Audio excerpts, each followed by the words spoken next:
Welcome back to the deep dive.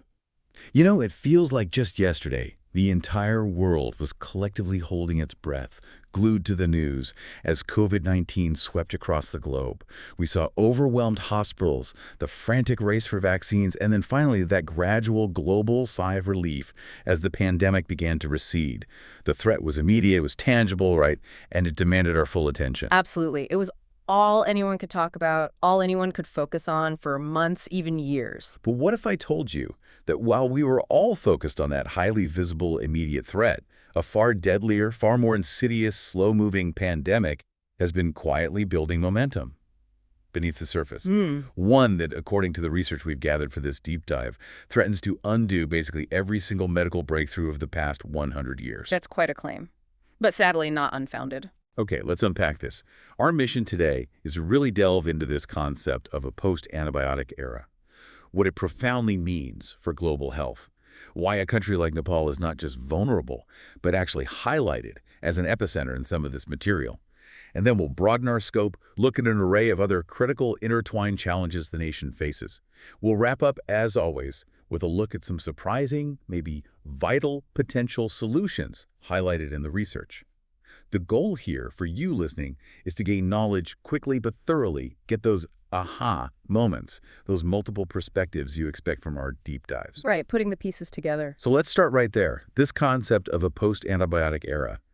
I mean, it sounds like something pulled straight from a dystopian novel, doesn't it? It really does. It sounds like science fiction. But the leading health organizations, the experts, they're warning it's terrifyingly real, possibly very close. What exactly are we talking about when we use that term? It's a prospect that, honestly, it chills you to the bone when you grasp the implications. The post-antibiotic era basically refers to a future where common antibiotics, those revolutionary drugs that have underpinned modern medicine for nearly a century. Penicillin, all those? Exactly. From treating a simple strep throat to preventing infection during really complex surgeries, they just stop working. They lose their effectiveness. The research paints a stark, almost unimaginable picture. It would effectively be a return to the medical dark ages. Think about life before the 1940s, before penicillin became widely available. Right. People routinely died from what we now consider pretty minor ailments. An infected cut from gardening, maybe, a bout of pneumonia, even a basic urinary tract infection. Things we just take antibiotics for granted for now. Completely. These were once potential death sentences.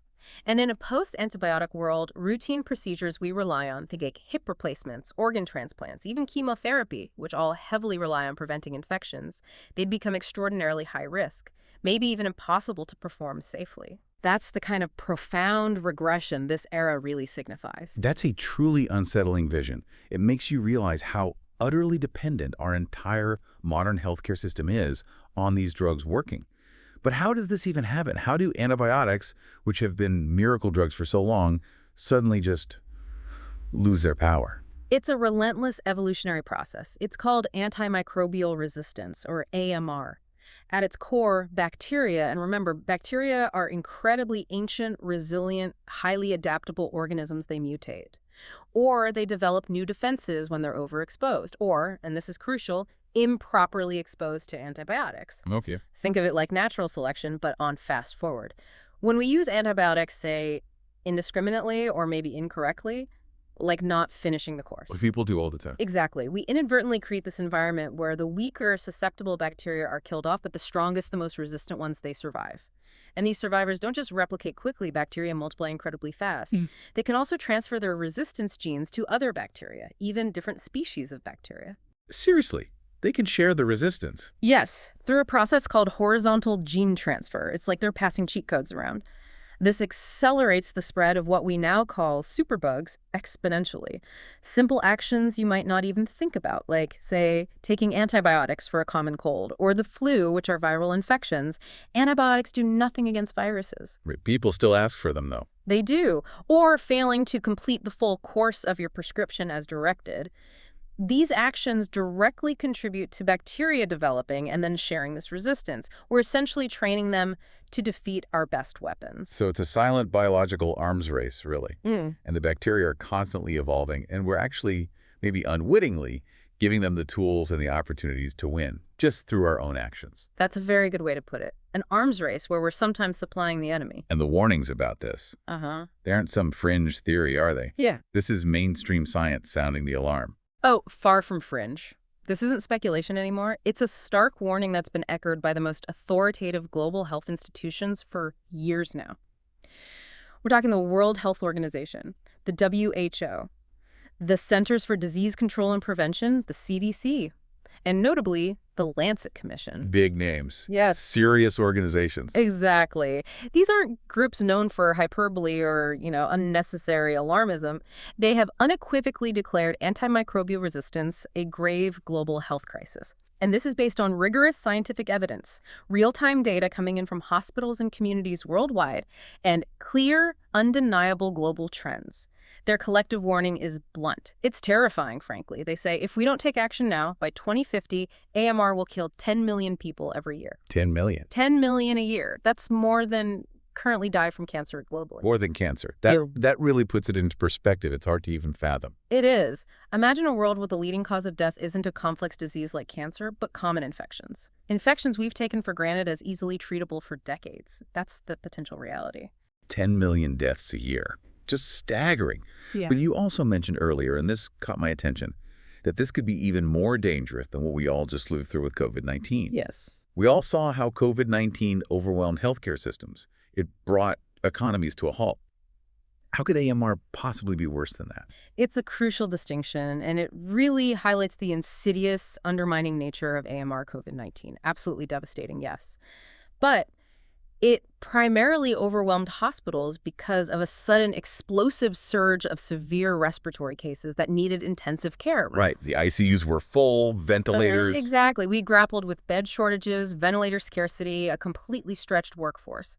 The post-antibiotic era, however, it carries the potential not just to overwhelm hospitals, but to render them entirely useless for many conditions. Useless. How so? Well, imagine this chilling scenario. It's painted vividly in some of the sources. You're rushed to the hospital. Maybe it's a surgical site infection after an operation, or severe pneumonia, or a blood infection, something that should be treatable. You're given the standard first-line antibiotics, but they have no effect. The bacteria are resistant, so doctors frantically try second-line drugs, maybe even third-line last resort antibiotics, but they fail too. The bacteria are resistant to everything in the arsenal. Oh, wow. You could ultimately die.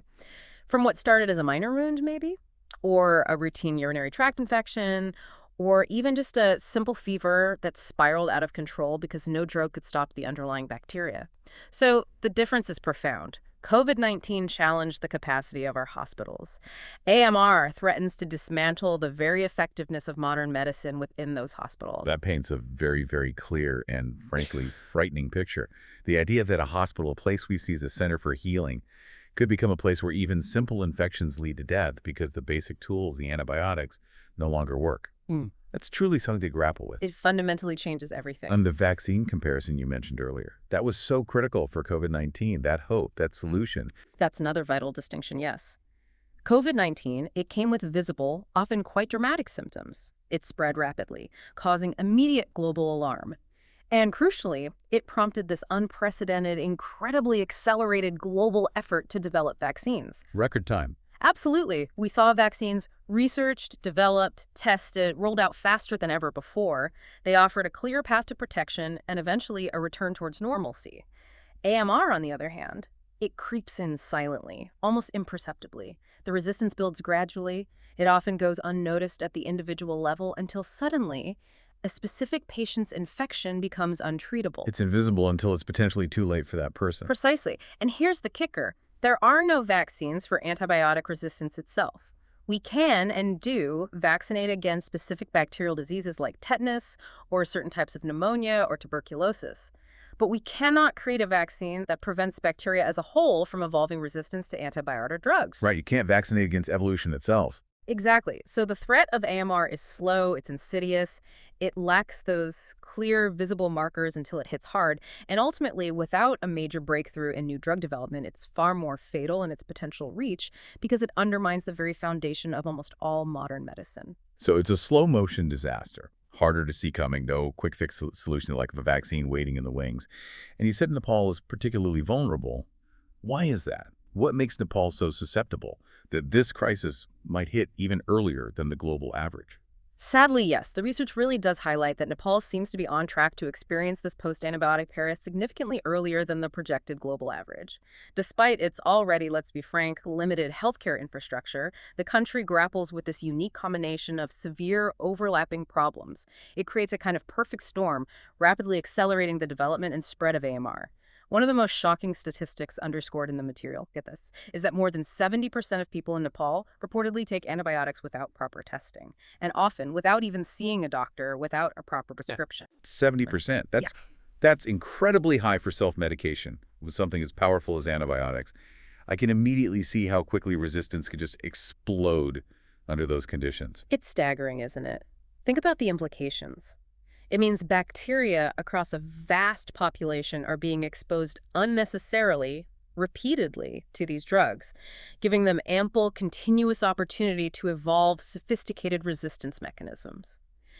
It's essentially a massive, unregulated breeding ground for superbugs, happening every single day in communities across the country. But why? Why is self-medication so rampant there? Is it just a lack of access to doctors, or is there more to it? It's multifaceted, as these things often are.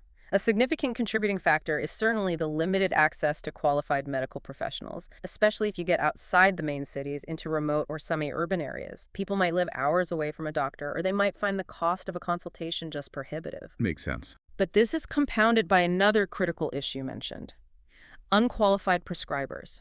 In many rural and semi-urban settings, patients get antibiotics not from licensed doctors who understand diagnostics and appropriate treatment, but from, say, local chemists, medical shopkeepers, or even minimally trained healthcare assistants like CMAs, community medical assistants, or S-health assistants. So people who might not have the full picture. Exactly. These individuals often lack the legal authority and sometimes the proper clinical training to accurately diagnose conditions or prescribe powerful drugs like antibiotics correctly. So this widespread, often unregulated access and prescribing leads to just massive misuse and overuse across the population. It's flooding the system with opportunities for bacteria to become resistant. Okay, so on one hand, you have people self-medicating, maybe out of necessity or convenience, and on the other, you have untrained or minimally trained individuals dispensing these powerful drugs. Given how severe this threat is, what about the government's role? Are there strong public health policies, awareness campaigns to fight this? Well, unfortunately, the research points to a pretty significant void in effective government response, particularly on AMR.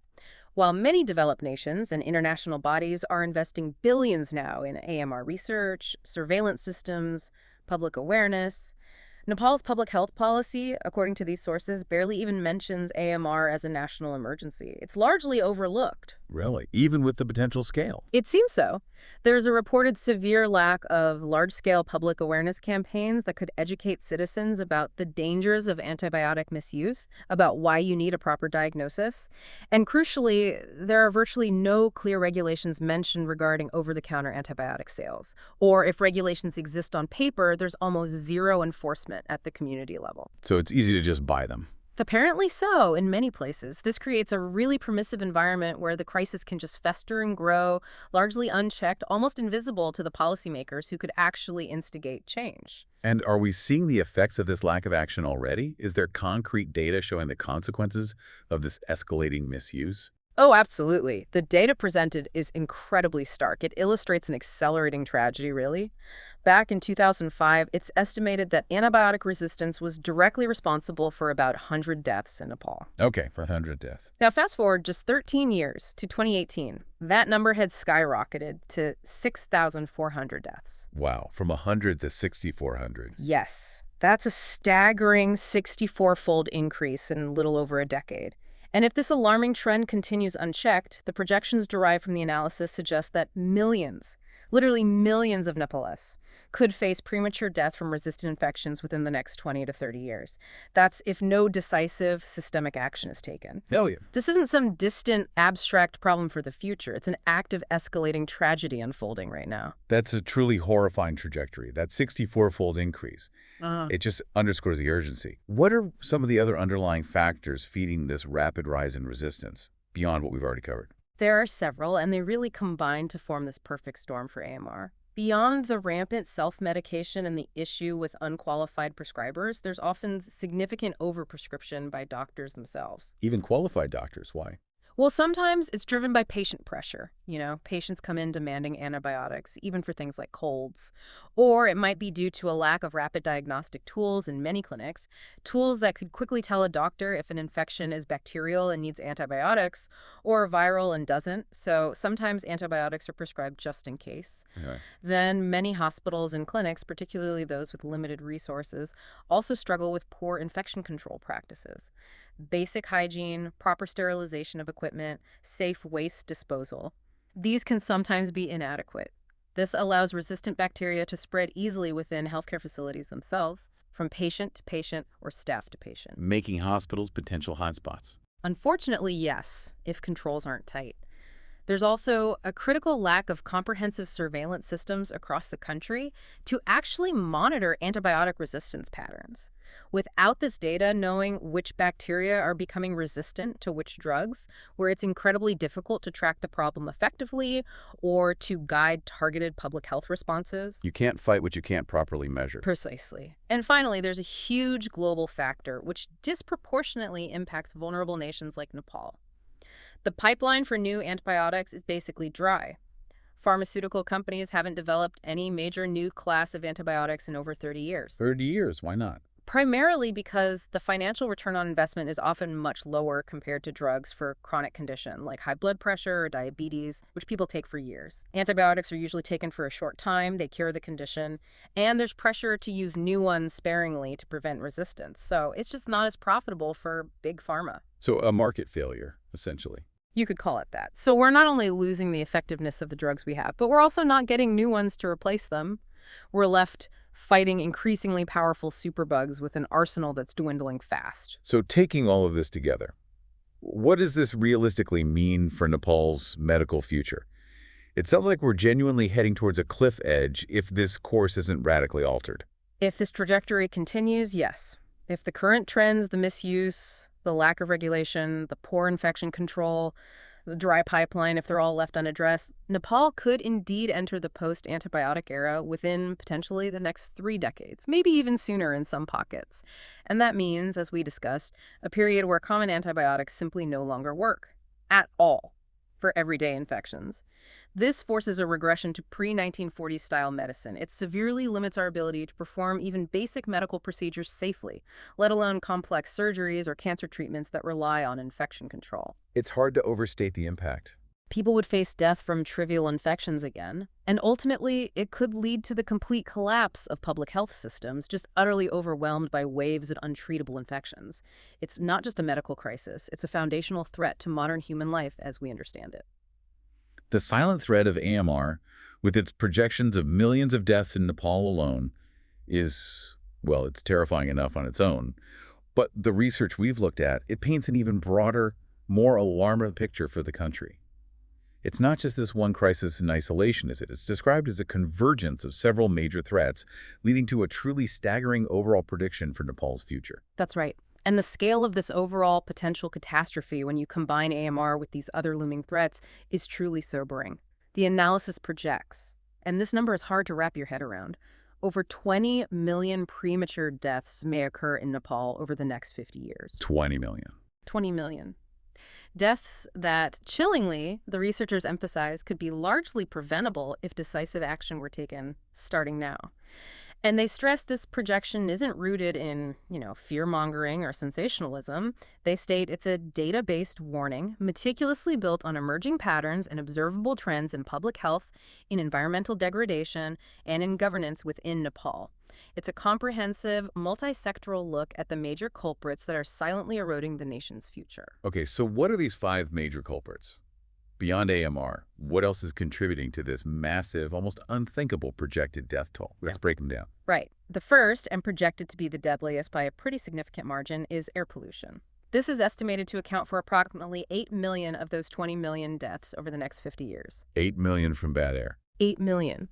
Nepal, particularly its major urban centers like Kathmandu, consistently suffers from some of the worst air quality in the entire world. Kathmandu frequently ranks among the most polluted cities globally. Currently, it's estimated that around 48,000 deaths occur every year in Nepal due to air pollution-related illnesses. And this number is projected to increase by a concerning 5% annually. What's driving that increase? It's driven by largely unchecked urbanization, a rapidly expanding fleet of old, highly polluting vehicles, pervasive brick kilns operating often with minimal or no emission controls, and widespread agricultural practices like crop burning, which blankets huge areas in toxic smoke seasonally. And the health consequences. Dire and often chronic. We're talking soaring rates of severe respiratory diseases, asthma, chronic bronchitis, emphysema, significant cardiovascular complications, heart attacks, strokes.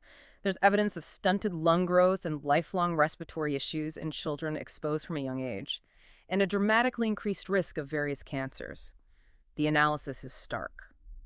If urgent, large-scale action isn't taken, things like a rapid transition to clean energy sources, implementing green public transportation, this invisible killer will indeed claim more lives in Nepal than conflicts or famines have historically. Wow, 8 million from air pollution alone. That really drives home how an invisible threat can be just devastating.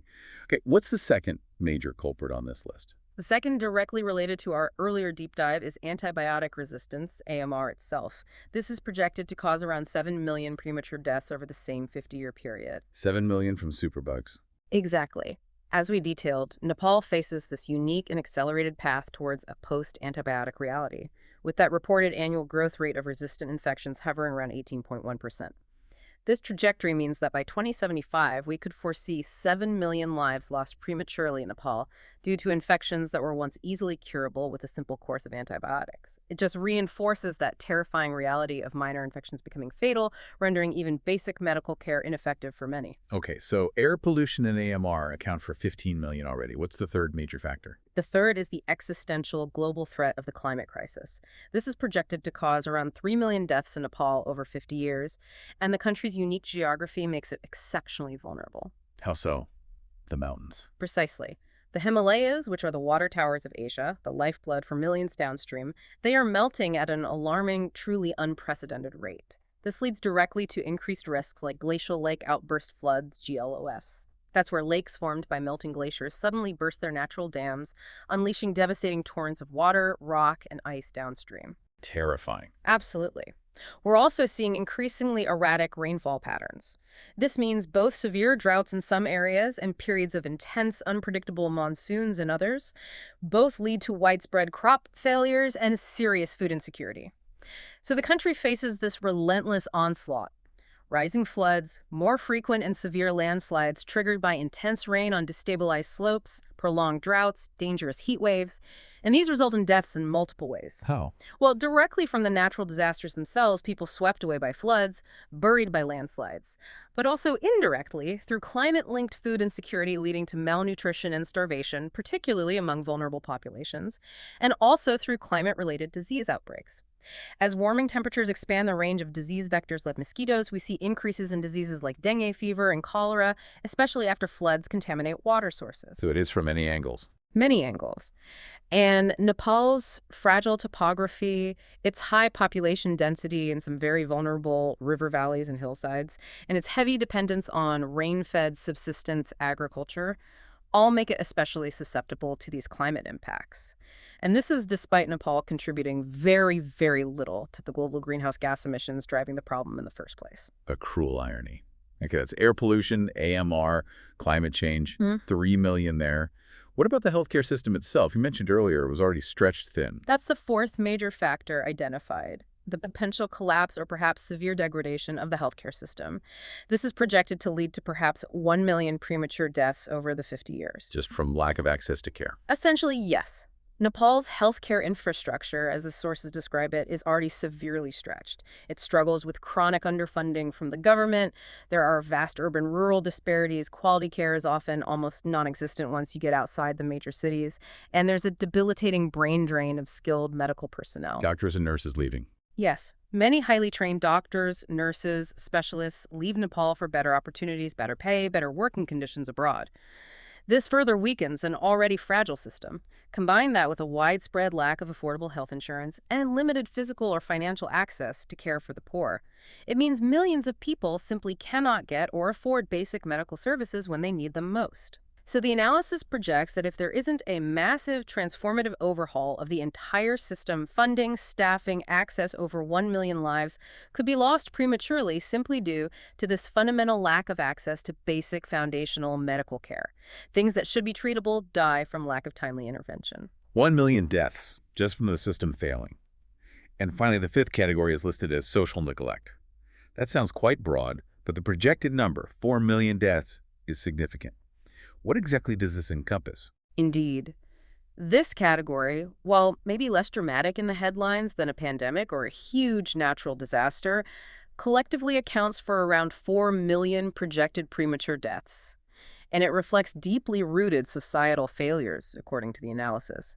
These are largely preventable deaths that maybe rarely garner the same urgent attention, but their cumulative impact is horrific. What kind of things fall under this? We're talking about pervasive issues like dowry-related killings and widespread domestic violence, where women are subjected to severe abuse, sometimes leading to murder, often with impunity. There's also the silent tragedy of female feticide and gender-based health neglect, where cultural preferences for sons can lead to selective abortions, or just girls and women receiving poor nutrition and health care, directly or indirectly causing premature death. Deeply ingrained issues. Very. Nepal also has alarmingly high rates of road accidents, particularly in its challenging hilly terrain, but also due to poorly regulated urban traffic, often resulting from lax enforcement of traffic laws and inadequate road infrastructure and safety measures. And finally, there's a growing mental health crisis highlighted. This leads to rising suicide rates, especially among youth and other vulnerable populations. It's exacerbated by deep-seated stigma around mental health, a severe lack of accessible mental health services, particularly outside the capital, and inadequate social support systems. These are deaths that really underscore fundamental societal inequalities and a lack of protective mechanisms for the most vulnerable. When you add all those numbers up, 8 million from air pollution, 7 million from antibiotic resistance, 3 million from the climate crisis, 1 million from healthcare system failures, and 4 million from social neglect, it's over 23 million projected premature deaths in 50 years. It's just overwhelming. It is an overwhelming number. What stands out to you most profoundly about these interconnected challenges, especially when you consider Nepal's current population is around 30 million people? It's easy to just feel completely overwhelmed, maybe even hopeless, hearing these figures. But the analysis also points towards solutions, right? So what can actually be done? What stands out and what makes these numbers so profoundly disturbing is exactly that. The sheer scale of the projection relative to Nepal's current population. If these projections were to materialize, and again, these are warnings based on current trajectories, they are not inevitable prophecies. But if they did, it means nearly 3 out of every 4 Nepalists alive today could face a preventable premature death in the coming decades. 3 out of 4. It's not just a statistic. It's a potential demographic catastrophe, a human rights catastrophe, a societal catastrophe. However, as you rightly point out, and this is crucial, this is not presented as an inevitability. It is framed as a powerful warning. The research emphasizes repeatedly that this potential death toll can be drastically reduced, indeed largely prevented, with decisive collective action across multiple sectors simultaneously.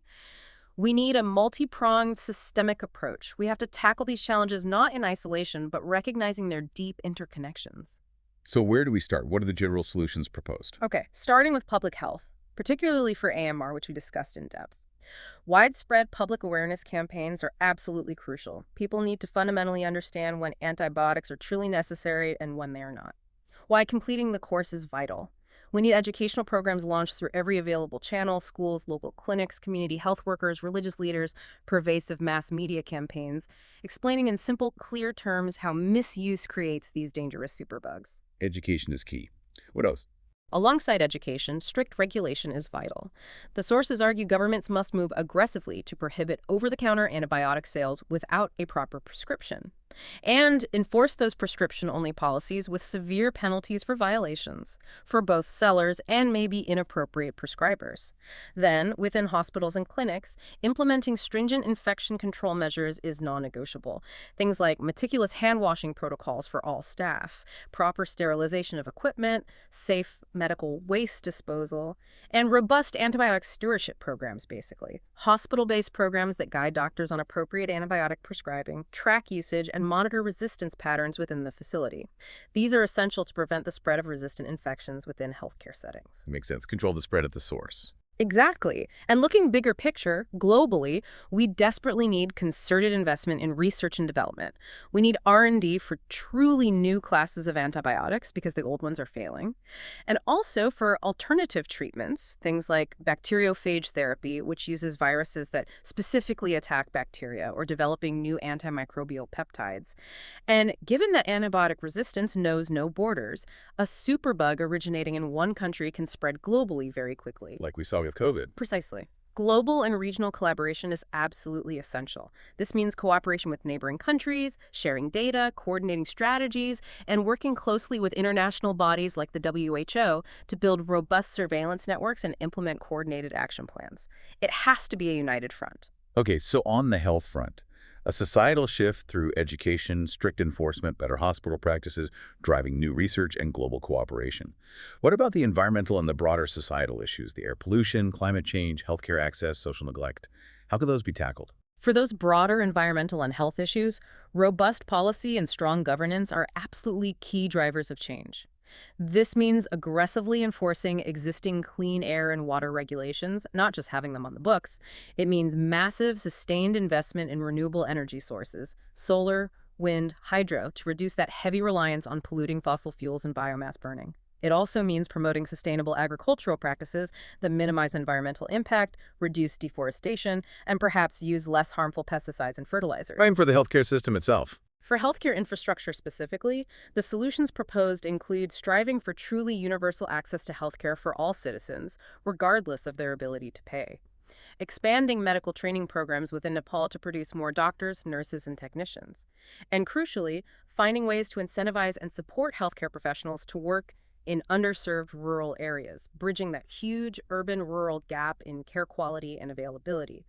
We also need to develop sophisticated national antibiotic resistance tracking systems, as we mentioned, to monitor patterns effectively and enable rapid, targeted public health responses when new threats emerge. And climate resilience, what can be done there? In terms of climate resilience, implementing effective early warning systems for disasters like floods and landslides is vital to save lives, giving people time to evacuate. Developing and promoting climate-resilient crop technologies, seeds that can withstand drought or floods better, is essential for food security in the face of erratic weather. And focusing on large-scale forest conservation and ambitious afforestation programs can help mitigate climate impacts, stabilize slopes, and regulate water cycles. And the social issues, like gender violence, accidents, mental health.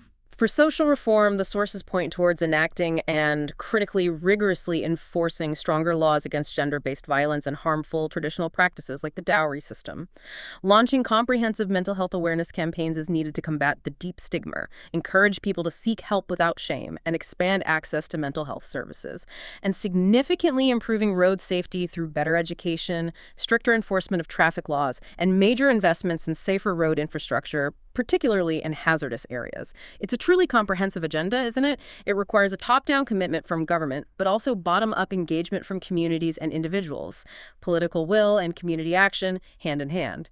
It really is a sweeping set of systemic solutions, covering everything from public health policy to environmental regulation, infrastructure investment, and deep social reform. And what's particularly fascinating here is how one of our sources zooms in on a very specific, very practical, and perhaps often overlooked environmental solution, one that has immense potential, especially in a place like Nepal facing water stress. That's rainwater harvesting for groundwater recharge. It sounds simple, maybe, but how exactly does that work on a scale needed to replenish underground aquifers? It's surprisingly effective, actually, and critically important in areas facing severe water stress or depleting groundwater levels, which is a growing problem globally, including in parts of Nepal. The core concept is really elegant in its simplicity. Rainwater, which often just runs off paved surfaces, gets polluted in streets, flows into sewers, or just evaporates. It can and should be collected and deliberately channeled back into the ground to directly recharge those vital underground groundwater reservoirs, the aquifers. So actively putting the water back underground. Exactly. And this isn't just a theoretical idea. It's a proven method already in successful use in many countries that are facing severe groundwater depletion and water scarcity issues. How is it done? What are the methods? Well, there are generally two main approaches described. The first is what's called direct groundwater recharge. This involves collecting rainwater from rooftops, paved areas, etc., and channeling it into specially designed structures that lead directly down into the ground, bypassing surface evaporation and minimizing surface contamination. We're talking about engineered systems like recharge wells, which are essentially shafts or walls dug deep enough to directly deliver water into an aquifer, or percolation pits, which are smaller excavated pits filled with gravel and sand that hold rainwater and allow it to slowly soak into the ground. Soakaways are similar, often smaller structures used for rooftop runoff, and bore recharge shafts, which use existing or new boreholes. And making sure the water is clean first. Absolutely critical. The crucial step here before the water seeps into the aquifer is thorough filtration. You need systems to remove sediments, debris, pollutants like oil from roads, or contaminants from roofs. You absolutely do not want to contaminate the very vital underground resource you're trying to replenish. So these direct systems ensure that rainwater, once cleaned up, effectively tops up those underground water banks. Okay, so literally piping it back into the earth but carefully filtered. What's the second method you mentioned? The second main approach is indirect recharge via surface structures. In this method, rainwater isn't injected directly underground, but it's collected and stored in larger, engineered surface water bodies. Things like check dams, which are small barriers built across streams or drainage channels to slow down the water flow, causing it to pool and seep into the surrounding land and stream bed. Or percolation tanks, which are larger artificial reservoirs specifically designed with permeable beds to allow the stored water to gradually percolate down into the ground over time. Farm ponds, often built for irrigation, also contribute to recharge. And infiltration basins, which are shallow depressions designed to capture runoff and let it infiltrate slowly. So holding the water on the surface longer so it has time to seep down naturally. Exactly. These structures don't directly inject water deep into aquifers like the wells do, but by holding significant volumes of water at the surface for extended periods, they allow it to slowly percolate down through the soil and rock layers, gradually recharging the deeper water table over a wider area. It essentially mimics and enhances natural recharge processes, but on a managed, accelerated scale. That makes a lot of sense. Are there any real-world examples where this has actually worked on a significant scale? Yeah. Has it made a demonstrable difference? Oh, absolutely. The research highlights some really impressive success stories that show this is practical and impactful. In Chennai, India, for instance, they faced chronic water shortages. In 2003, the state government made rainwater harvesting mandatory for all new buildings. The results were remarkable. Within just 5 years, groundwater levels in many parts of the city had reportedly risen by up to 6 meters. 6 meters, that's huge for a major city. It's a massive difference. Another powerful example comes from Rajasthan, also in India, a very arid state. There, community efforts revived traditional water harvesting structures called johads. These are simple, traditional earthen dams built to capture monsoon runoff. Reviving thousands of these johads has literally brought dry rivers back to life and dramatically improved aquifer levels across vast regions, transforming local agriculture and water security. Amazing community-led action. And even in a highly developed context like Israel, a country renowned globally for its innovation in managing water scarcity, they use advanced systems. They collect rainwater, treat wastewater to a high standard, and use both to actively recharge their coastal aquifers, combating saltwater intrusion from the Mediterranean and ensuring their water security in a desert environment. These examples clearly demonstrate it's not just a theoretical concept, it's a practical, scalable solution. Those are powerful, tangible examples. What are the key advantages, then, of implementing such widespread rainwater harvesting systems, especially thinking about places like Nepal, grappling with water insecurity, climate change impacts like erratic monsoons? The advantages are numerous, and they often address multiple challenges simultaneously, which is really valuable. Firstly, and most obviously, it significantly reduces dependence on municipal water supplies or over-extracting river water. This eases the immense strain on public water infrastructure, allowing it to serve more people or perhaps focus resources on critical sanitation needs. It builds local water resilience. Secondly, it plays a huge role in preventing or mitigating urban flooding. By capturing large volumes of rainwater runoff, especially during intense storms, it diverts that water away from overwhelmed drainage systems and congested streets, channeling it beneficially into the ground instead. So flood control is a co-benefit. A major co-benefit, yes. Thirdly, it directly improves soil moisture over large areas. This is incredibly beneficial for agriculture, making land more fertile, boosting crop yields, and increasing resilience to dry spells. That's especially critical in a country like Nepal, so heavily dependent on agriculture. And crucially, it helps prevent land subsidence. This is the alarming sinking of the ground surface that occurs when excessive amounts of groundwater are withdrawn, causing the underground clay layers to compact. It's a serious problem, damaging buildings and infrastructure in major cities worldwide. Mexico City, Jakarta, parts of California, even Delhi. Replenishing aquifers helps maintain the structural integrity of the ground beneath our cities. So many clear benefits: water security, flood control, agriculture, preventing land sinking. But I imagine there must be significant challenges to actually implementing this widely, particularly in a developing country context like Nepal. There are definitely challenges, yes. One major one is adapting existing urban infrastructure. In many older cities, the drainage systems were designed purely to get rainwater away as quickly as possible, channeling it directly into sewers or rivers, often carrying pollutants with it. Retrofitting these systems to capture, treat, and recharge that water can be complex and expensive. Preventing contamination is another big hurdle we touched on. Effective, reliable, and often low-cost filtration systems are absolutely essential to ensure the collected water is clean and safe before it enters the aquifer.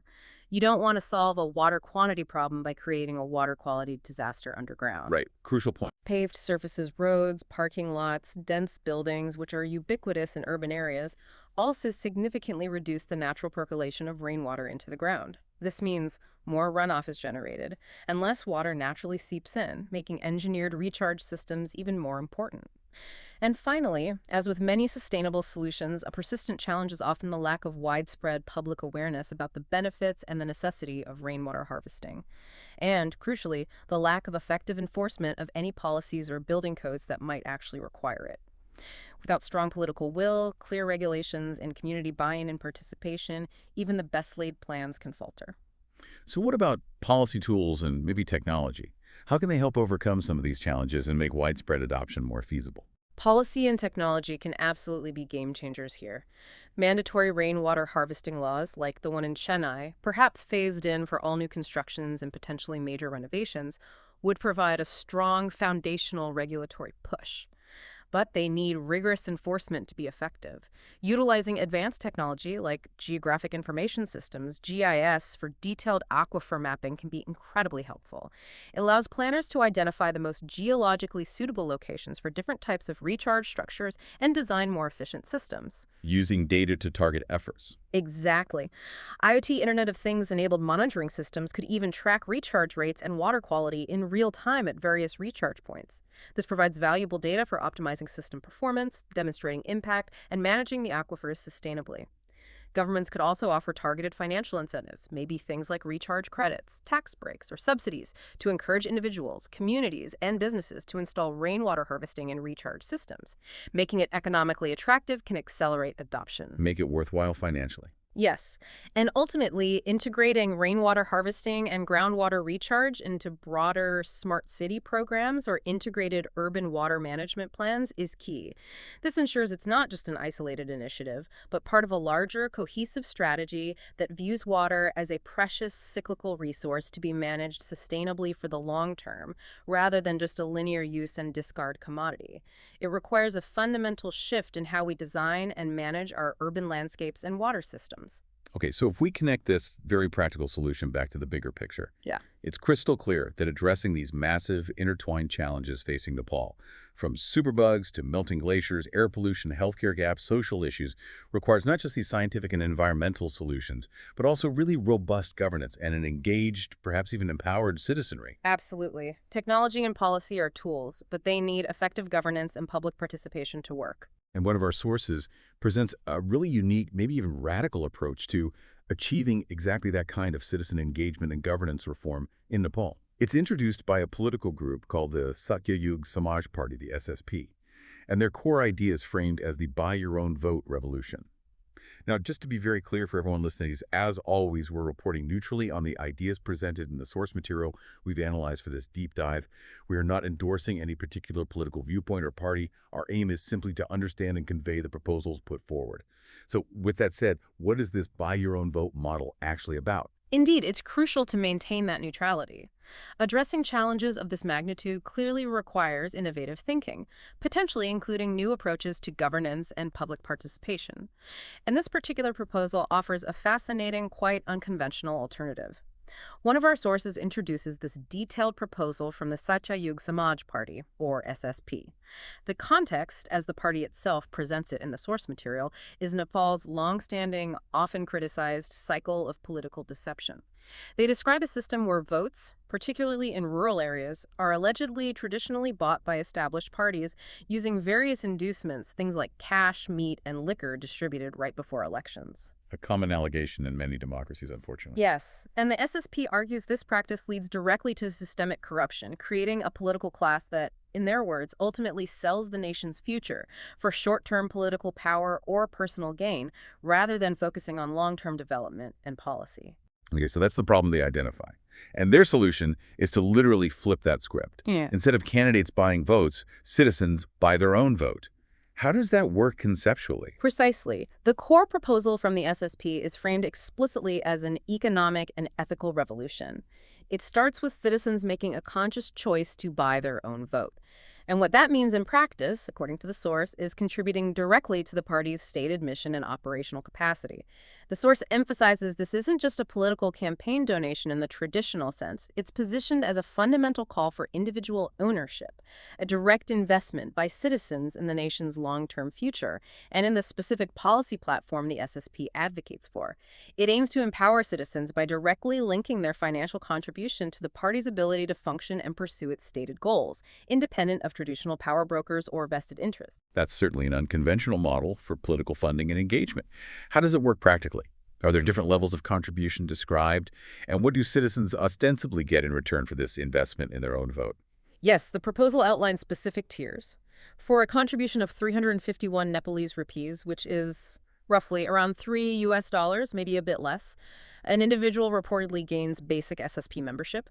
But this contribution, the source states, also directly supports their core policy vision, which they call Kalkiwad.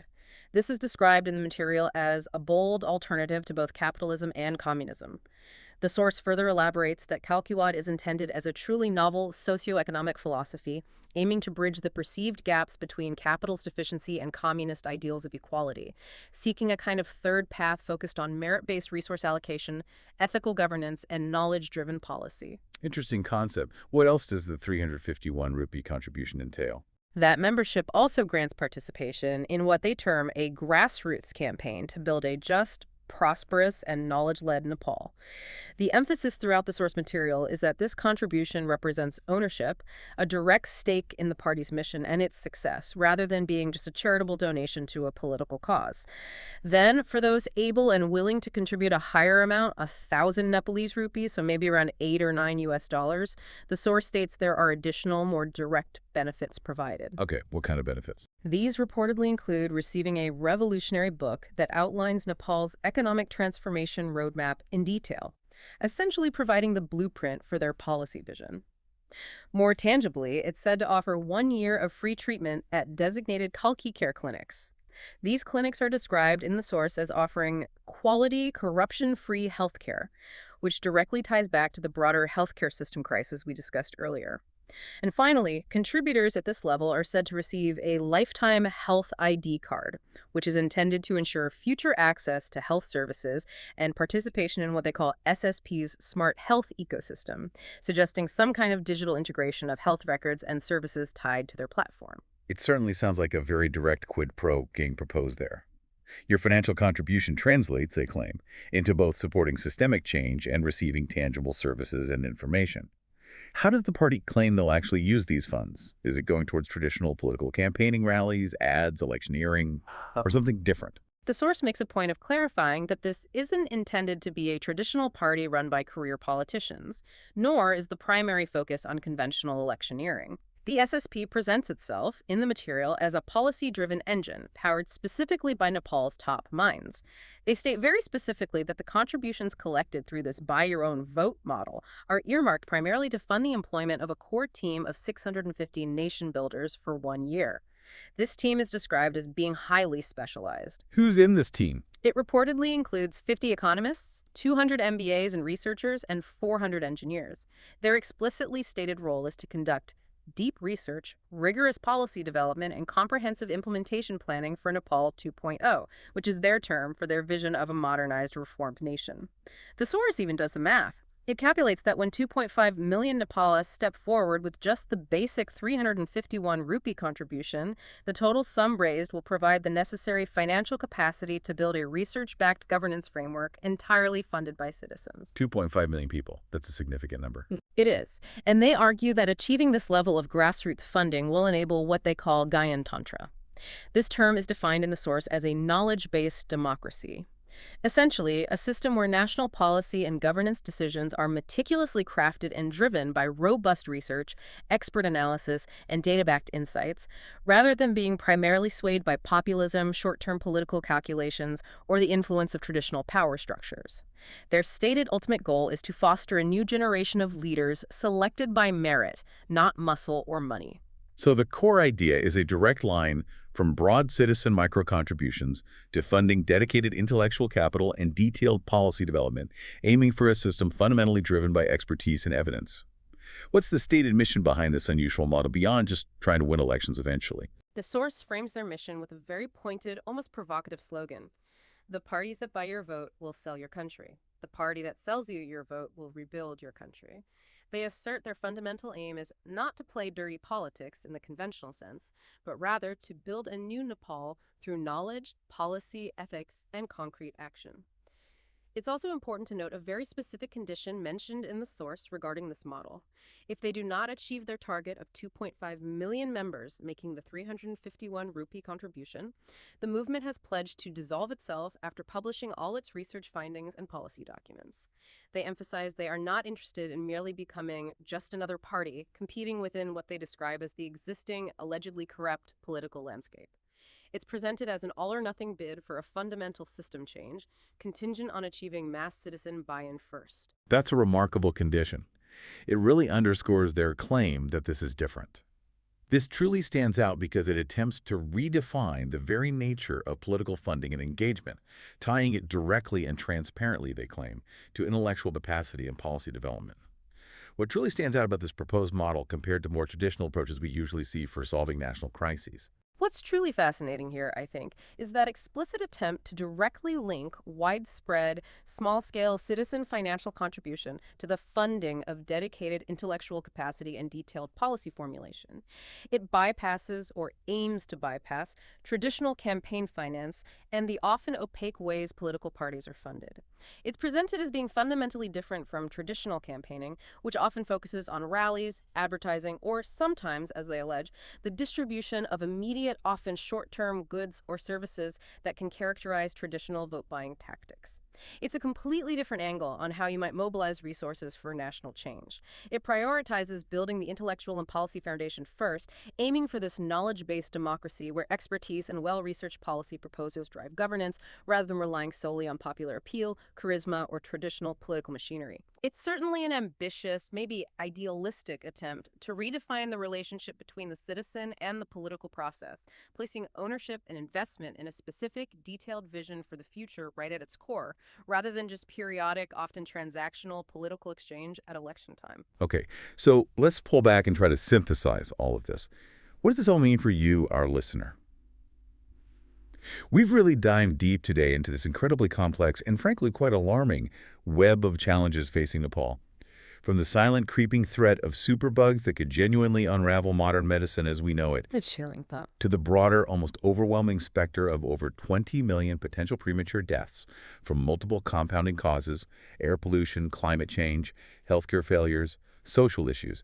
And we've also explored a variety of potential solutions, ranging from the systemic and global down to the very specific and local, like re-engineering water management with rainwater harvesting, and even entirely new models for political participation and governance. The overarching message that comes through from all the material we've explored today, I think, is one of profound urgency, but also one of critical choice.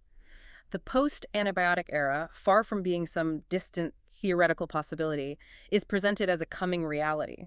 And countries like Nepal, due to that confluence of factors we discussed, are tragically on the front lines, poised to experience its devastating effects potentially much earlier than the global average.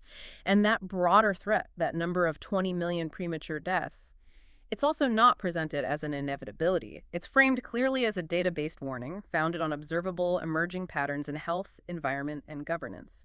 These aren't prophecies of doom.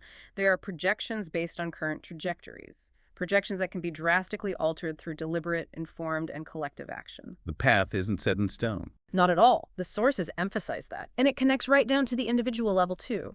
Every misuse of antibiotics today literally directly builds the resistance of tomorrow. Every decision we make collectively today, how we manage our environment, how we structure our healthcare, how we address social inequalities, how we view our participation in society and governance fundamentally shapes the future. It determines the trajectory for health, for the environment, for society itself. Nepal, as our deep dive today has really underscored, seems to stand at a truly historic crossroads. The next 50 years, the choices made now and in the coming decade, will genuinely define whether the country becomes, perhaps, a global model for transformation, demonstrating how a nation facing immense challenges can rise to meet them through concerted effort, innovation, and resilience. Or whether, tragically, it becomes a case study in missed opportunities and the profound human cost of inaction, and allowing these trends to continue unchecked. And those numbers, those 20 million potential premature deaths, they are not just abstract statistics on a page. They represent future mothers, children, elders, youth, individuals whose lives can, according to the analysis, potentially be saved with informed action, with decisive policies, and with a collective commitment to change starting today. This deep dive highlights unequivocally that preparation is absolutely key. COVID-19 caught much of the world largely unprepared for its rapid, explosive onset. We simply cannot afford to let these other creeping, silent, but potentially even more devastating and interconnected threats do the same thing. You need to heed the warnings this time. Exactly. And while our focus today was specifically on Nepal, based on the sources we had, these are fundamentally global challenges playing out in a specific context. Understanding them in Nepal provides crucial insights into our own vulnerabilities, our own systems, and our own responsibilities wherever we happen to live in the world. Air pollution, climate change, antibiotic resistance, healthcare access, social equity, these are universal issues. So, maybe a final thought to leave you with. Consider this. If every act of individual responsibility today, from how we use medicine only when necessary, to how we engage with environmental practices like conserving water or reducing our footprint, to how we view our participation in society and demanding better governance, if every one of those acts contributes to or maybe detracts from these large-scale projections, what single small step might you take differently after hearing this deep dive today? What step could help shape a more resilient tomorrow for your own community and ultimately for the world? Let's protect this incredible, life-saving tool we have in antibiotics, protect it for ourselves, and crucially for generations yet to come who will depend on them. Let us try to act now, together, so that the future, say 2075, is remembered not as a time of ruin and regression, but as a time of resilience, foresight, and profound renewal.